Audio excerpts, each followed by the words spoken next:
Bien, hermanos. El día de hoy vamos a empezar una serie de 4 predicaciones y pues la titulé Cristianismo Incómodo y la primera se llama La felicidad que el mundo no entiende. Vamos a estar hablando durante 4 semanas del Sermón del Monte y hoy vamos a hablar de Mateo capítulo 5, versículo 1 al versículo 12.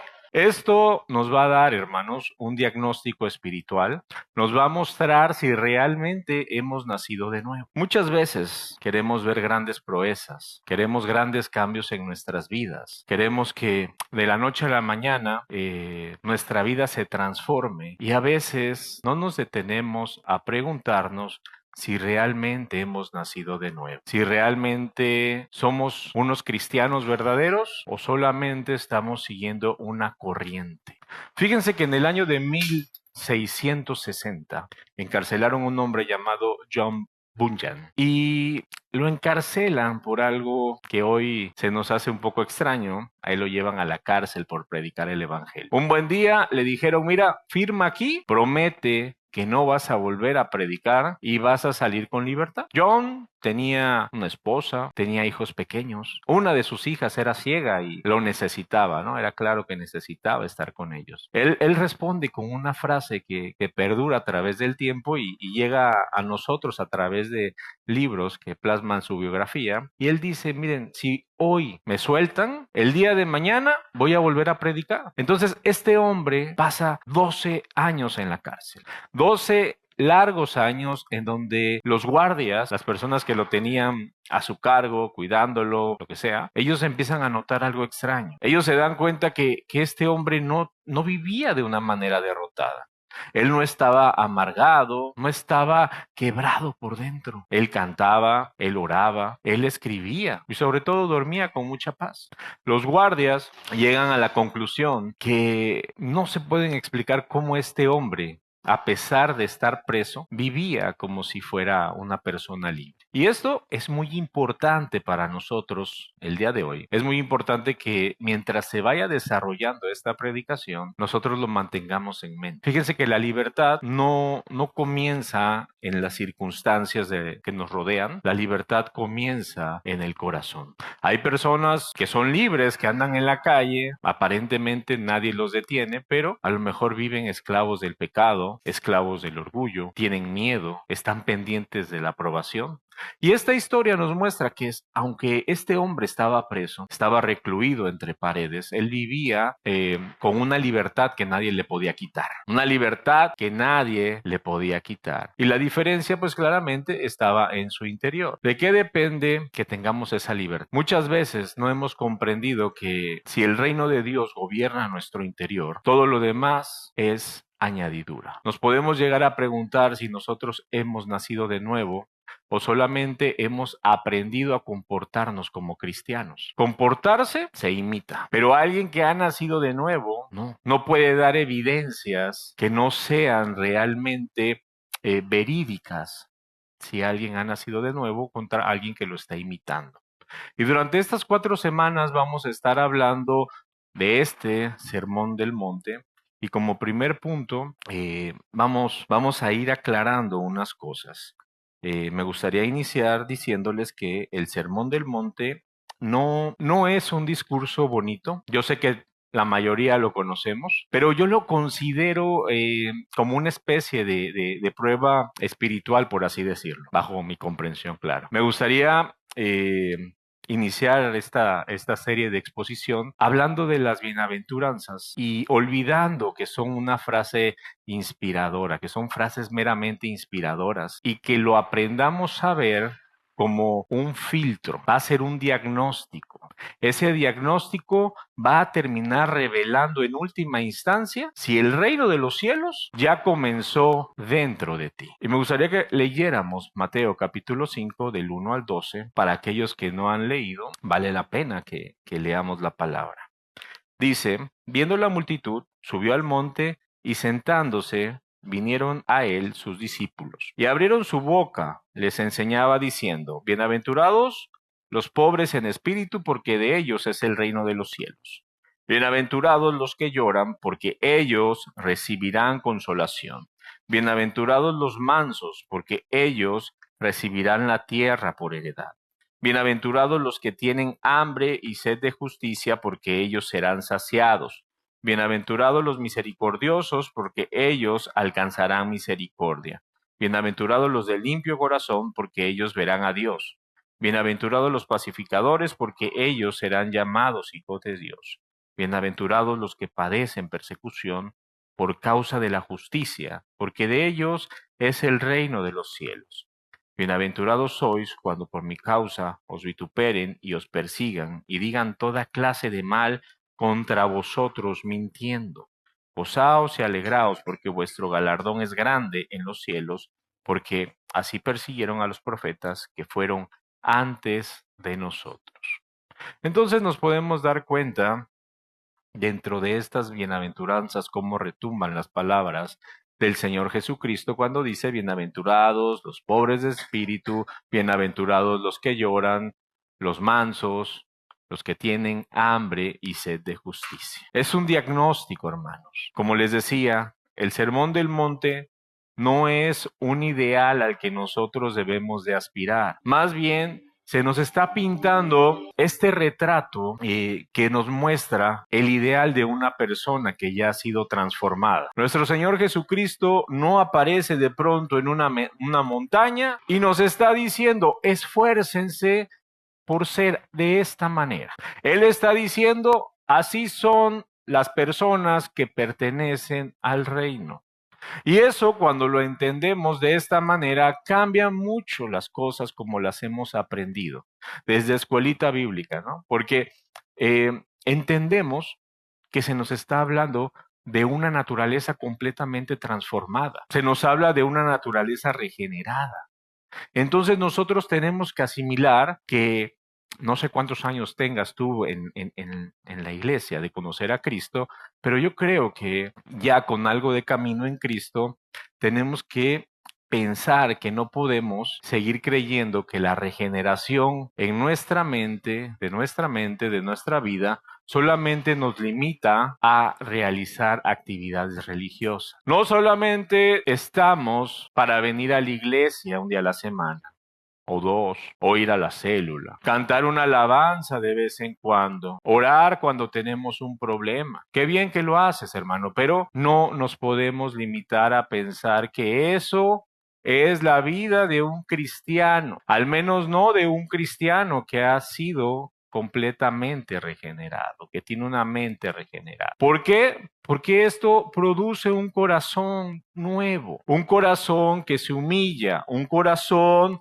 al que le duele el pecado, un corazón que cambia los deseos. Y yo les invito a que nos preguntemos antes de continuar y que sean muy honestos. Mi vida refleja una transformación real. Analicen si su vida realmente cambió, dejaron de hacer cosas antes, que hacían antes de conocer a Cristo, o siguen igual, o siguen en un proceso. Puedes venir a la iglesia y cantar con mucha pasión. Puedes ser muy disciplinado en tu servicio. Y aún así, hermano, puede que nunca hayas cambiado por dentro. Puede que nunca hayas dejado el pecado, que sigas insistiendo en abrazar eso que tú sabes que está mal. Es por eso que les inicié diciendo que el comportamiento se puede imitar. Por el contrario, cuando hay una regeneración, va a haber evidencias. Mientras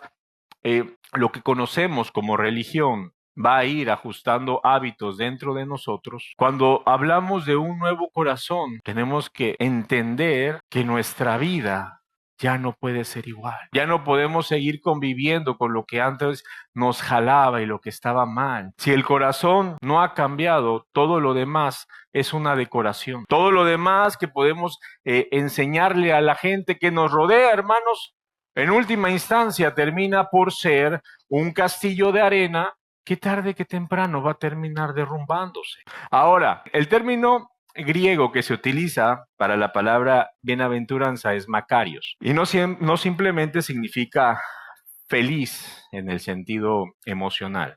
No es qué contento estoy, por ejemplo, sino tampoco es decir qué bonito se siente esto. Una bienaventuranza significa algo que es aprobado por Dios, algo que es bendecido desde la perspectiva eterna y que se encuentra en una posición correcta delante de Dios. Entonces, bienaventuranza es una declaración divina de o sobre quién es verdaderamente bendecido. Y si nosotros partimos de eso, vamos a referirnos a algunas de ellas por separado para que podamos ir calificándonos cómo estamos por dentro y ya al final, pues bueno, vamos a hacer un compendio, ¿no? Entonces, me gustaría que iniciáramos con la primera, que nos habla de pobres en espíritu. Dice en el versículo 3, bienaventurados los pobres en espíritu, porque de ellos es el reino de los cielos. Esta va a ser la primera evidencia de un nuevo nacimiento. Aclaremos que en el contexto del versículo, pobre no está describiendo a alguien que tiene poco, ¿no? Recursos materiales, sino que está hablándonos de alguien que no puede sostenerse por sí mismo, alguien completamente dependiente. La palabra que se usa en el koiné, en el griego original, nos ilustra muy bonito esto porque se refiere a alguien que no tiene propios recursos, alguien que es indigente, alguien que necesita que lo sostenga. La palabra es tochoi. Entonces, habla de esta persona que si no tiene a otra que le sostenga, pues prácticamente no es nadie. Jesús con esta imagen nos está diciendo algo muy duro. Él está diciendo, el reino no pertenece a quien se cree fuerte, el reino pertenece a aquel que reconoce su ruina espiritual. Y por orden de ideas va a exponer esta misma frase, que ser pobre en espíritu no es hablar bonito de humildad. Ser pobre en espíritu es reconocer que delante de Dios nosotros no tenemos mérito alguno, no tenemos crédito espiritual, no tenemos argumentos,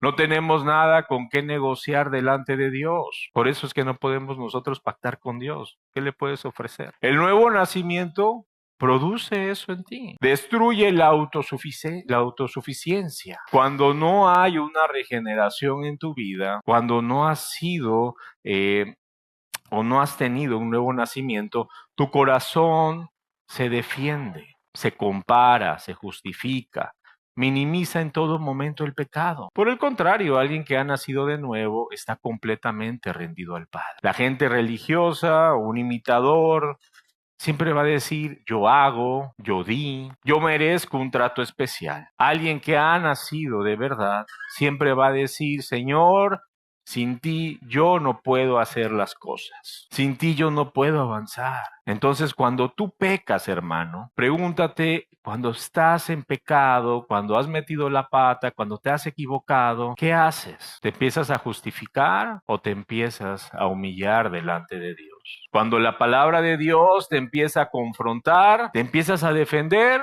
o te rinde. Cuando vas a orar, sientes que Dios te debe algo o por el contrario, te rindes y reconoces que todo te lo ha dado Dios por su gracia. Y dependiendo cómo contestes esas preguntas, cómo has vivido, te vas a dar cuenta si el orgullo sigue intacto en ti. Porque entender que todo lo que tenemos proviene de Dios, proviene de su gracia, eso es dejar de pararnos delante de Él como si nos debiera algo. Nos empezamos a parar de Él como estas personas necesitadas, estos dependientes completamente de Dios. Cuando alguien ha nacido de nuevo, deja de hablar de lo que Él es y empieza a hablar de lo que Cristo ha hecho en su vida. Y esta es la primera evidencia. Si tú tienes esto en tu vida, podemos seguir avanzando, podemos llegar a entender que esa dependencia genuina del Padre produce un dolor, porque te estás viendo en esa bancarrota espiritual,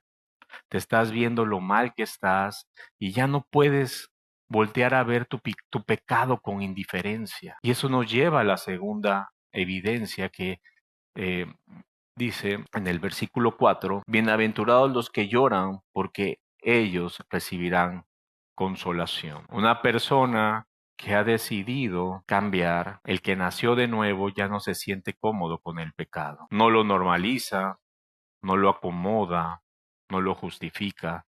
Una persona que sabe que ha pecado llora. Y no llora por quedar mal. No llora porque le falló a alguien. Llora por haber ofendido a Dios. Esa es la diferencia, hermanos, entre el arrepentimiento y el remordimiento. Muchas personas, después de que se han equivocado, van a llegar a sentir culpa, van a sentir que fallaron, que la regaron, pero muy pocos llegan a experimentar el quebranto. Pregúntate cuándo fue la última vez que te dolió el pecado antes de que llegaran las consecuencias. Porque cuando llegan las consecuencias a todos nos duele. ¿Para qué lo hice? No debí de haber.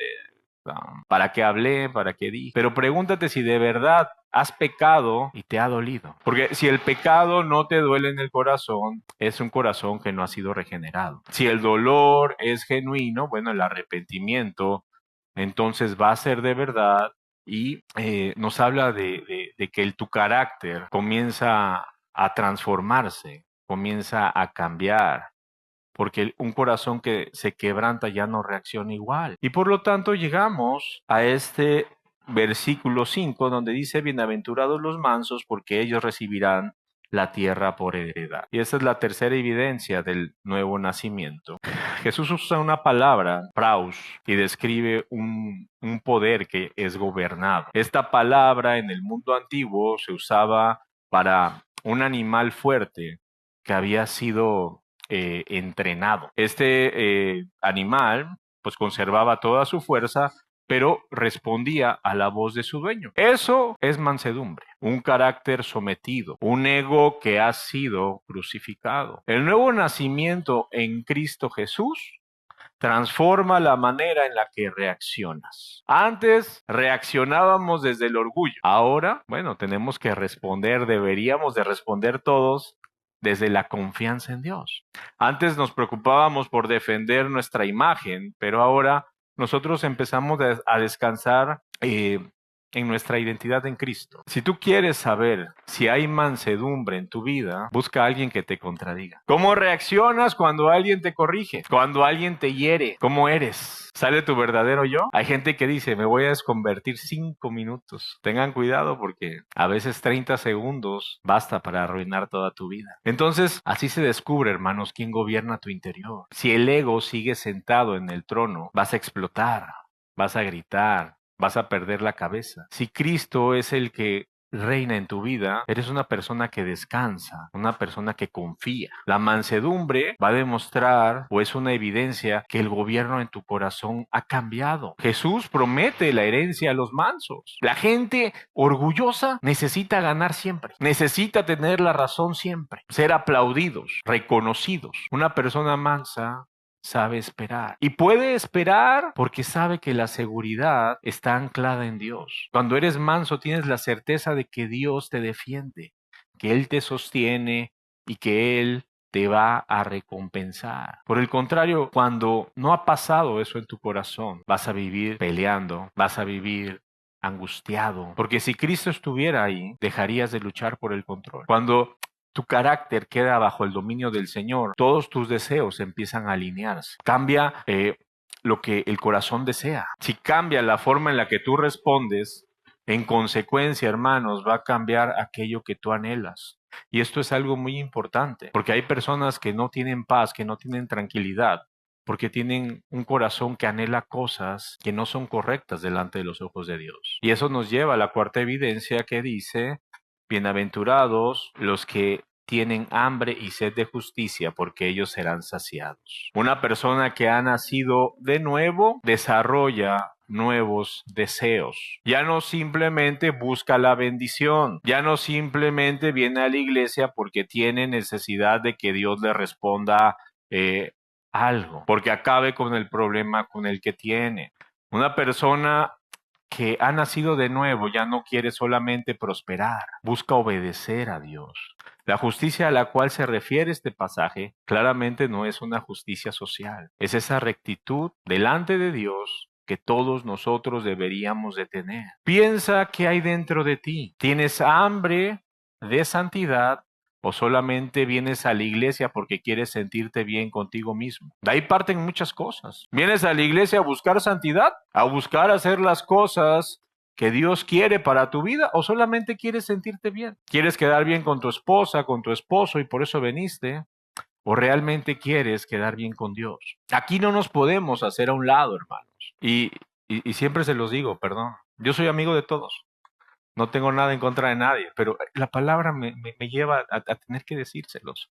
Recuerden que no soy yo, es la palabra. El hambre, hermanos, las ganas de verdad que se notan. El que tiene sed busca, se involucra, sirve, quiere crecer. El cristiano de verdad, el cristiano que ha nacido de nuevo, no vive a medias.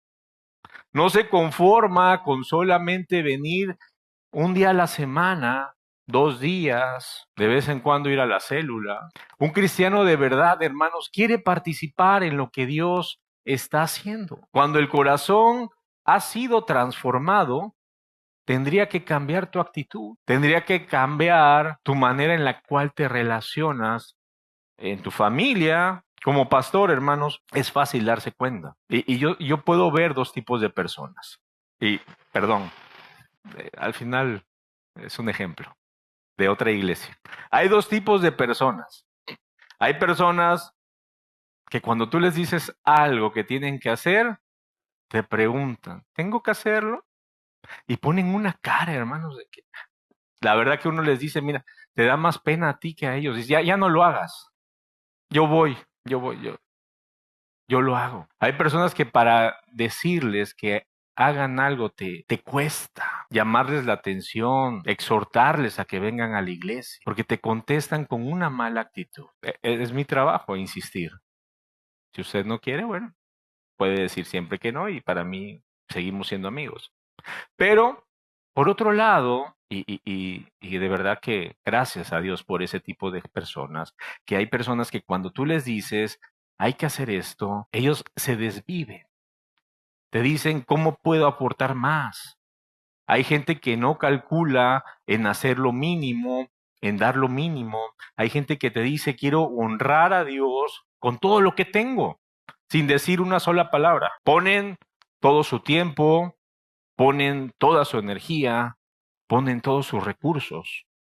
¿Por qué? Porque han entendido que todo lo que tienen proviene de la gracia de Dios. Caso contrario, la tibieza solamente va a producir espectadores. Alguien que tiene hambre produce frutos. Donde hay un nuevo nacimiento, hay un nuevo deseo. Si en tu interior no se ha despertado ese deseo, si hoy te levantaste diciendo, ay, tengo que ir a la iglesia, ahí está el diagnóstico. Ahí está lo que hay en tu interior. Ahí te puedes dar cuenta si realmente eres un cristiano nacido de nuevo o falta algo. Entonces, siguiendo con las demás bienaventuranzas, Jesús hace como una división.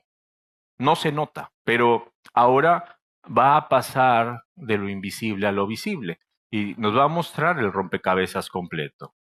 Hasta ahora, estas primeros versículos que hemos leído nos habla de un fragmento del sermón que ha trabajado solamente con el corazón. Pobreza espiritual, dolor por el pecado, la mansedumbre, el hambre de justicia. Todo esto ocurre en nuestro interior.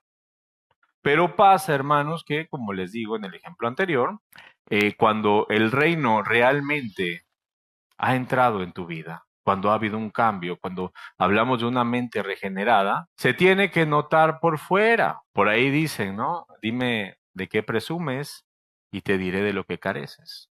Jesús continúa, misericordiosos, limpios de corazón, pacificadores, perseguidos. Y lo vuelvo a repetir, lejos de ser metas para esforzarnos a cumplir, estos son señales evidentes de alguien que ya ha cambiado. Yo lo veo como una cadena de consecuencias, porque el que entendió todo lo que se le ha perdonado, obviamente va a tratar a distinto a los demás. Se vuelve misericordioso, deja de ser duro, deja de aplastar. El que fue limpiado por dentro es obvio que va a dejar de vivir una doble vida. Es una persona que ya no necesita máscaras, es una persona que su vida privada comienza a alinearse con su vida pública. Una persona que ha sido reconciliada con Dios ya no disfruta de los conflictos, busca restaurar relaciones, no alimenta chismes, ya no vive creando divisiones. Y una consecuencia para alguien que vive de esta manera, tarde o temprano va a ser la oposición. ¿Por qué? Porque la integridad confronta, la pureza incomoda. Cuando hay justicia, se exponen cosas que no le agradan a los demás. La persecución, hermanos, no significa que estemos haciendo algo mal. Por el contrario, significa que estás siendo coherente entre lo que dices y lo que haces. Si tu fe no genera una diferencia, si tu vida encaja perfectamente con tu círculo de amistades, con lo que el mundo te pone, si nadie nota que sigues a Cristo, bueno, tienes que detenerte un momento y preguntarte si realmente estás teniendo una vida cristiana correcta. Porque un cristiano no debería de pasar desapercibido. Una persona que es gobernada por Cristo, todos los demás lo deben de notar. Pregúntate honestamente, hermano, ¿Cristo se nota en mi vida? Puedes engañar a quien tú quieras. Podemos venir aquí, ¿no? Todos muy guapos, perfumados, con nuestra camisa bonita, bien planchadita. Bueno, la mía, ¿no? Que me acosté, me recargué. Y podemos engañar a todos. Podemos mostrar una versión que realmente no somos. Pero si no hay una evidencia de ese cambio, hermanos, hay que revisar la raíz. Si nadie percibe en ti que Cristo gobierna tu vida, debes de revisar tu corazón.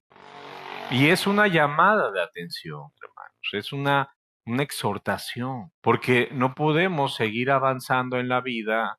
No podemos entrar a un nuevo mes, no podemos continuar con lo que sigue, no podemos anhelar cosas más grandes si no nos hemos dado cuenta que Cristo no ha nacido, que no hemos nacido de nuevo, que nuestro corazón sigue igual. Ayer platicaba con alguien, me decía, bueno, es que tú no crees en los milagros. Yo no, sí creo. Pero ¿qué de provechoso tendría un milagro para alguien que no ha nacido de nuevo? ¿De qué sirve? Creo yo que el milagro más grande que podemos tener es a Cristo que ha dado la vida por nosotros. Y si tu vida no cambia, si sigues igual, si no hay evidencia de que tú abrazas ese gran milagro para con tu vida, para con tu familia, para con todos los que te rodean, entonces creo que estamos perdidos. Segunda de Corintios, capítulo 13, versículo 5, dice algo muy, muy duro. Examinaos a vosotros mismos si estáis en la fe, probaos a vosotros mismos. ¿O no os conocéis a vosotros mismos que Jesucristo está en vosotros, a menos que estéis reprobados?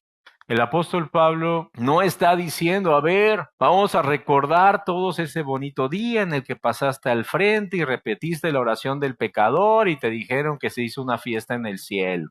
Está siendo muy claro, muy explícito. Examínense, prueben su fe, porque debemos de entender que la fe verdadera, hermanos, deja evidencia. Qué bueno que asistes a la iglesia, pero eso solamente es un paso. El objetivo final, hermanos, es que Cristo realmente esté gobernando tu vida, todas las áreas de tu vida. Entonces, este pasaje nos dice, si Cristo reina mi vida, entonces todo lo demás tiene que cambiar por fuera. Si nada cambia por fuera, tenemos que volver otra vez al principio, examinar nuestro corazón.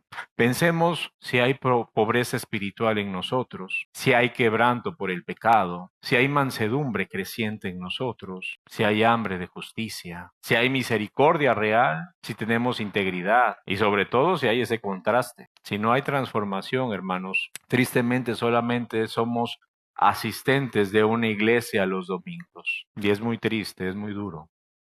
Porque hay gente que viene cada 15 días, cada mes. Eso no salva tu alma. Hay gente que le preguntas y te dicen, Tú no sabes cómo está mi relación con Dios. Bueno, nos hemos dado cuenta que hay evidencias. A lo mejor todos sí sabemos menos tú. A lo mejor todos ya nos hemos dado cuenta menos tú. Y mi objetivo, hermanos, no es que sirvan más. Mi objetivo el día de hoy es que salgan de este lugar y sin presiones, sin que nadie los señale, examinen su corazón. Y ahí solos, con Dios, no sé si acostumbras a orar en las tardes, en las noches, en la mañana, pregúntale, Padre, ¿hay orgullo? Muéstrame si hay orgullo en mí, muéstrame si necesito cambiar alguna área, si hay dureza, si hay tibieza. Y yo creo, hermanos, que todos nosotros, así como dice el salmista, así como dice David cuando le dice al Señor, examina nuestro corazón, examina mi corazón.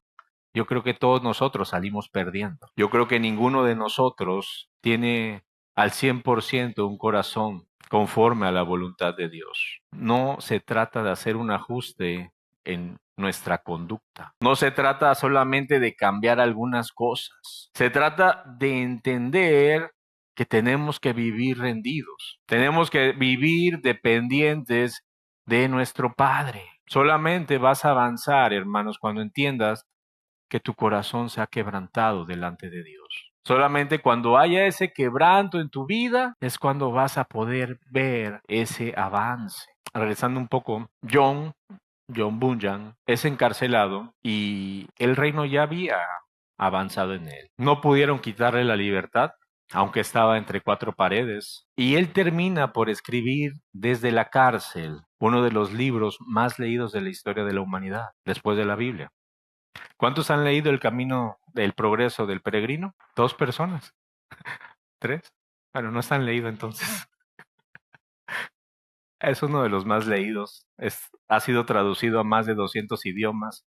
Tiene cientos de ediciones. Tuvo un impacto gigantesco, hermanos. Y esto lo hizo este hombre desde la cárcel. Ahora, nosotros extrapolemos eso a nuestra vida. Pregúntate una vez más si el reino de Dios ya comenzó dentro de ti. Un nuevo nacimiento, un nuevo cambio, no es algo que nosotros podamos anunciarle a los demás con palabras. No es algo que podamos decir, ya cambié, ya mejoré, ahora sí me voy a portar bien. Un cambio de verdad se demuestra en cada área de nuestras vidas. Y si hoy el Espíritu Santo te está confrontando, te está señalando qué áreas debes de cambiar en tu vida, yo te pido que no te defiendas, que te rindas, que digas, si es cierto, yo he hecho eso que está mal, si es cierto, yo he endurecido mi corazón. No tiene caso, hermanos, no tiene caso justificarse con el estoy muy cansado por mi trabajo. No tiene caso decir Dios me tiene que entender porque así soy. Él conoce cada área de nuestras vidas.